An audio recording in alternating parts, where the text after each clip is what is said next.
오늘 저에게 주시는 하나님의 말씀은 사사기 6장 7장의 말씀입니다. 6장 이스라엘 자손이 주님께서 보시는 앞에서 악한 일을 저질렀다. 그래서 주님께서는 7해 동안 그들을 미디안의 손에 넘겨주셨다. 미디안 사람의 세력이 이스라엘을 억누르니 이스라엘 자손은 미디안 사람들 때문에 산에 있는 동굴과 요새의 도피처를 마련하였다. 이스라엘 자손이 씨앗을 심어 놓으면 미디안 사람과 아말렉 사람과 동방 사람들이 쳐올라오는 것이었다. 그들은 이스라엘을 마주보고 진을 쳐놓고는 가사에 이르기까지 온 땅의 소산물을 망쳐 놓았다. 그리고 이스라엘에 먹을 것을 하나도 남기지 않았으며 양이나 소나 나귀까지도 남기지 않았다. 그들은 가축대를 몰고 장막을 가지고 메뚜기 떼처럼 쳐들어왔는데 사람과 낙타가 이루 셀 수 없을 만큼 많았다. 그들이 들어와서 온 땅을 황폐하게 만들었다. 이스라엘이 미디안 때문에 전혀 길을 펴지 못하게 되자 마침내 이스라엘 자손이 주님께 울부짖었다. 이스라엘 자손이 미디안 사람들 때문에 주님께 울부짖을 때에 주님께서 이스라엘 자손에게 한 예언자를 보내어 말씀하셨다. 나 주 이스라엘의 하나님이 말한다. 바로 내가 너희를 이집트에서 나오게 하였고 종살이하던 집에서 너희를 이끌어내었다. 내가 너희를 이집트 사람과 또 너희를 억압하는 모든 원수의 손에서 구하여 내었다. 내가 그들을 너희가 보는 앞에서 쫓아내었고 그 땅을 너희에게 주었다. 그러면서 나는 너희에게 말하였다. 나는 주 너희 하나님이다. 너희가 아무리 사람의 땅에서 살고 있으나 아무리 사람의 신들을 섬기지 말아라. 이렇게 말하였으나 너희는 내 말을 듣지 않았다. 주님의 천사가 아비에셀 사람 요아스의 땅 오브라에 있는 상수리 나무 아래에 와서 앉았다. 그때 요아스의 아들 기드온은 미디안 사람들에게 들키지 않으려고 포도주 틀에서 몰래 미리삭을 타작하고 있었다. 주님의 천사가 그에게 나타나서 힘생 장사야, 주님께서 너와 함께 계신다고 말하였다. 그러자 기드온이 그에게 되물었다. 감히 엽죽습니다만 주님께서 우리와 함께 계신다면 어째서 우리가 이 모든 어려움을 겪습니까?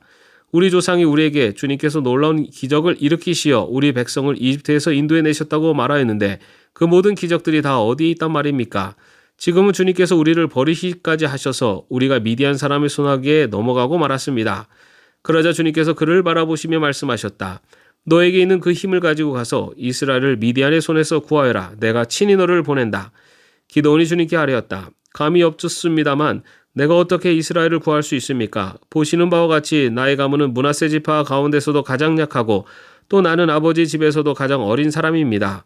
그러나 주님께서는 내가 반드시 너와 함께 있을 것이니 내가 미디안 사람들을 마치 한 사람을 쳐부수듯 쳐부술 것이다 하고 말씀하셨다. 기드온이 또 주님께 아뢰었다. 참으로 나를 좋게 보아주신다면 지금 나에게 말씀하시는 분이 정말로 주님이시라는 증거를 보여주십시오. 내가 예물을 꺼내어서 가져다 놓겠으니 내가 돌아올 때까지 떠나지 마십시오. 그러자 주님께서 대답하셨다. 내가 돌아올 때까지 내가 그대로 머물러 있겠다. 기드온은 즉시 가서 염소 새끼 한 마리로 요리를 만들고 밀가루 한 에바로 누룩을 넣지 않은 빵도 만들고 고기는 바구니에 담고 국물은 그릇에 담아 상수리나무 아래로 가지고 가서 천사에게 주었다. 하나님의 천사가 그에게 말하였다. 그 고기와 누룩 넣지 않은 빵을 가져다가 이 바위 위에 놓고 국물을 그 위에 부어라. 기드온이 그대로 하였더니 주님의 천사가 손에 든 지팡이 끝을 내밀어 고기와 누룩 넣지 않은 빵에 댔다. 그러자 불이 바위에서 나와서 고기와 누룩 넣지 않은 빵을 살라버렸다.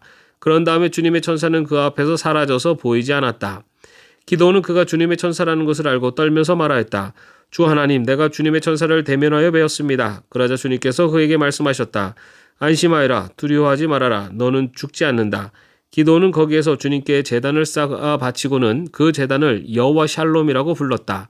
그 제단은 오늘날까지도 아비에셀 사람의 땅인 오브라에 서 있다.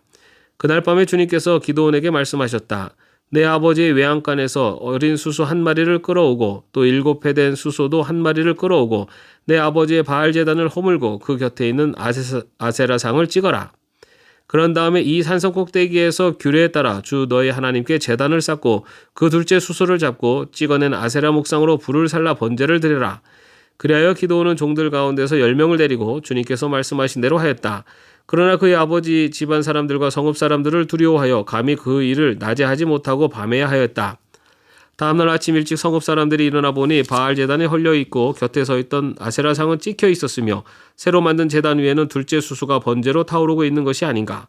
누가 이런 짓을 하였는가 하고 그들은 서로 물어보았다. 그들이 캐묻고 조사하다가 요아스의 아들 기드온이 이 일을 저질렀다는 것을 알았다. 그래서 성읍 사람들은 요아스에게 말하였다. 당신의 아들을 끌어내시오. 그는 죽어야 마땅하오. 그가 바알의 제단을 헐고 그 곁에 서 있던 아세라상을 찍어버렸소. 요아스가 자기를 둘러선 모든 사람에게 이렇게 말하였다.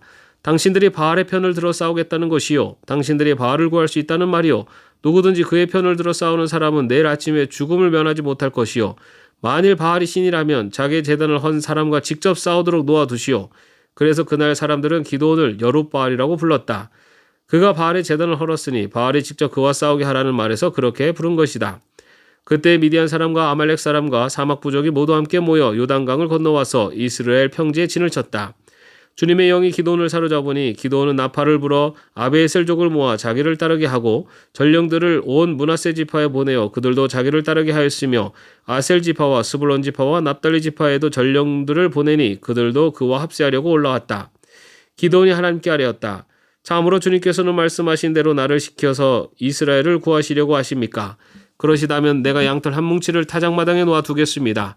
이슬이 이 양털 뭉치에만 내리고 다른 땅은 모두 말라 있으면 주님께서 말씀하신 대로 저를 시켜서 이스라엘을 구하시려는 것으로 알겠습니다. 그러자 정말 그렇게 되었다. 기드온이 다음날 아침 일찍 일어나서 양털 뭉치를 쥐어짜보니 양털 뭉치에 내린 이슬이 쏟아져 그릇에 물이 가득 찼다. 기드온이 또 하나님께 여쭈었다. 주님, 저에게 노하지 마십시오. 제가 한 번 더 말씀드리고자 합니다. 양털 뭉치로 한 번만 더 시험하여 보게 하여 주십시오. 이번에는 양털은 마르고 사방의 모든 땅에는 이슬이 내리게 하여 주십시오. 그날 밤에 하나님은 그대로 하여 주셨다. 양털은 말라 있었고 사방의 모든 땅만 이슬로 젖어 있었던 것이다. 7장 여룻바알이라고도 하는 기드온과 그가 거느리는 모든 군대가 일찍 일어나 하롯이라는 샘 곁에 진을 쳤는데 미디안의 진은 거기에서 북쪽 골짜기에 있는 모래 언덕에 있었다. 주님께서 기드온에게 말씀하셨다. 내가 거느린 군대의 수가 너무 많다. 이대로는 내가 미디안 사람들을 내가 거느린 군대의 손에 넘겨주지 않겠다. 이스라엘 백성이 나를 제쳐놓고서 제가 힘이 세어서 이긴 줄 알고 스스로 자랑할까 염려된다. 그러니 너는 이제라도 그들에게 말하여 두려워서 떨리는 사람은 누구든지 길라산을 떠나서 돌아가게 하여라. 기드온이 두려워서 떠는 자를 돌아가게 하니 그들 가운데서 22,000명이 돌아가고 10,000명이 남았다. 주님께서 또 기드온에게 말씀하셨다. 군인이 아직도 많다. 그들을 물가로 데리고 내려가거라. 내가 너를 도와 거기에서 그들을 시험하여 보겠다. 내가 너에게 이 사람이 너와 함께 나갈 사람이라고 일러주면 너는 그 사람을 데리고 가거라. 내가 또 너에게 이 사람은 너와 함께 나가지 못할 사람이라고 일러주면 너는 그 사람을 데리고 가지 말아라. 기드온이 군대를 물가로 데리고 내려가니 주님께서 기드온에게 이렇게 일러주셨다. 개가 핥는 것처럼 혀로 물을 핥는 사람과 무릎을 꿇고 물을 마시는 사람을 모두 구별하여 세워라. 손으로 물을 움켜 입에 대고 핥는 사람의 수가 300명이었고 그 밖의 백성들은 다 무릎을 꿇고 물을 마셨다. 주님께서 기드온에게 이르셨다. 물을 핥아먹은 300명으로 너희를 구원하겠다. 미디안 사람들을 너희 손에 넘겨주겠다. 나머지 군인은 모두 온 곳으로 돌려보내라. 그래서 기드온은 물을 핥아먹은 300명만 남겨두고 나머지 이스라엘 군대는 각자의 집으로 돌려보냈다. 남은 300명은 돌아가는 군인들에게서 식량과 나팔을 넘겨받았다. 미디안의 진은 그 아래 골짜기에 있었다. 그날 밤 주님께서 기드온에게 말씀하셨다.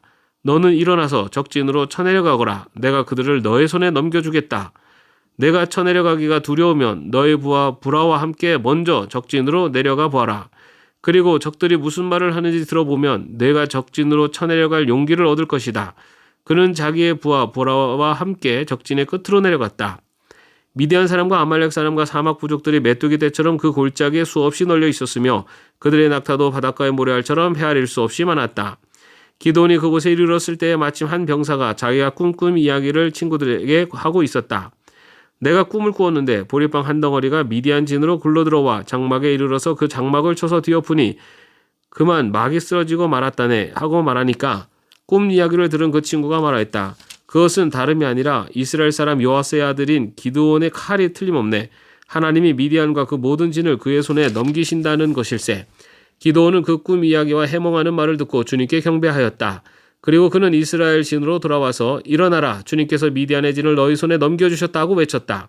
그는 300명을 세 부대로 나누고 각 사람에게 나팔과 빈 항아리를 손에 들려 주었다. 빈 항아리 속에는 횃불을 감추었다. 그리고 이렇게 지시하였다. 너희는 나를 보고 있다가 내가 하는 대로 하여라. 내가 적진의 끝으로 가서 하는 대로 따라 하여라. 나와 우리 부대가 함께 나팔을 불면 너희도 적진의 사방에서 나팔을 불면서 주님 만세, 기드온 만세 하고 외쳐라. 기드온과 그가 거느리는 군사 100명이 적진의 끝에 다다르는 것은 미디안 군대의 보초가 교대를 막 끝낸 한밤중이었다. 그들은 나팔을 불며 손에 든 항아리를 깨뜨렸다. 세 부대가 모두 나팔을 불며 단지를 깨고 왼손에는 횃불을 들고 오른손에는 나팔을 들고 불면서 주님의 칼이다, 기드온의 칼이다 하고 외쳤다. 그리고 그들이 저마다 제자리에 서서 적진을 포위하니 적군은 모두 아우성치며 달아났다. 300명이 나팔을 불 때 주님께서 모든 적들이 저희들끼리 칼로 치게 하셨다.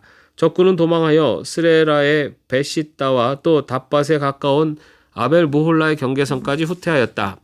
납달리 지파와 아셀 지파와 온 므낫세 지파에서 모인 이스라엘 사람들이 미디안 군대를 추격하였다. 기드온은 에브라임 산간지방 전역에 전령들을 보내어서 말하였다. 너희는 내려와서 미디안을 쳐라. 그들을 앞질러서 벳바라와 요단강에 이르기까지의 나루들을 점령하여라. 그러자 에브라임 사람이 모두 모여서 벳바라와 요단강에 이르기까지의 나루들을 점령하였다. 그들이 미디안의 두 우두머리 오렙과 스엡을 사로잡아 오렙은 오렙 바위에서 죽이고 스엡은 스엡 포도주 틀에서 죽이고 계속 미디안을 추격하였다. 그들이 오렙과 스엡의 머리를 요단강 동쪽 지역에 있는 기드온에게 가져왔다. 아멘. 오늘도 평안한 하루 되시기를 바랍니다.